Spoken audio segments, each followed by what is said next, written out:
Շնորհակալություն, մեծարգո նախագահ, հարգելի գործընկերներ, պարոն փոխնախարար, մենք մի հետաքրքիր կազուսի առաջ ենք կանգնած, սիրելի ընկերներ, ելույթ չի վերաբերվելու թեմային։ Ուրեմն տեսեք ինչ իրավիճակ է։ Հայաստանի Հանրապետությունում փաստորեն կան մարդիկ, բոլորս էլ գիտենք, որ կան մարդիկ, ովքեր այս կամ այն առողջական խնդրի պատճառով կամ այս կամ այն առողջական խնդրի մասին փաստող տեղեկանքի բերումով չեն անցել զինվորական ծառայություն Հայաստանի Հանրապետության զինված ուժերում։ Այդ տեղեկանքները մի մասինը իրավացի են, այդ տեղեկանքները փաստական հենք ունեն։ Մի մասինը բոլորիս համար էլ գաղտնիք չի, ոչ մեկի համար գաղտնիք չի, որ այդ տեղեկանքների մի մասը ակնհայտ կեղծ է։ Եվ փաստացի մենք բախվել ենք մի իրավիճակի հետ, որ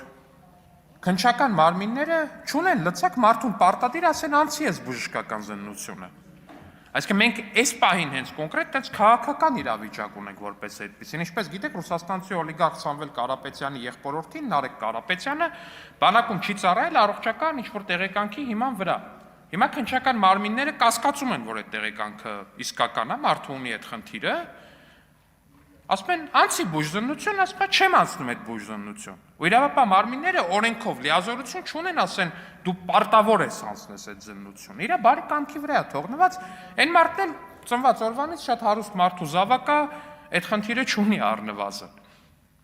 Ու հիմա ինչ պետք է մենք անենք։ Մեր գործընկեր պարոն Սարգսյանի օրինագծերի փաթեթներից մեկում ես հիշում եմ նման մի բան կար, հետո փաթեթը չընդունեցին կամ հետ կանչվեց։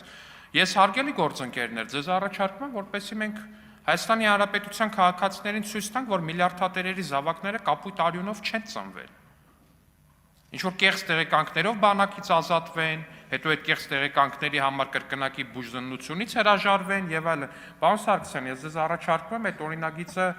կամ դուք բերեք, կամ իրար հետ բերենք, չգիտեմ, ես պատրաստ եմ, վստահ եմ գործընկերներն էլ կմիանան, որովհետեւ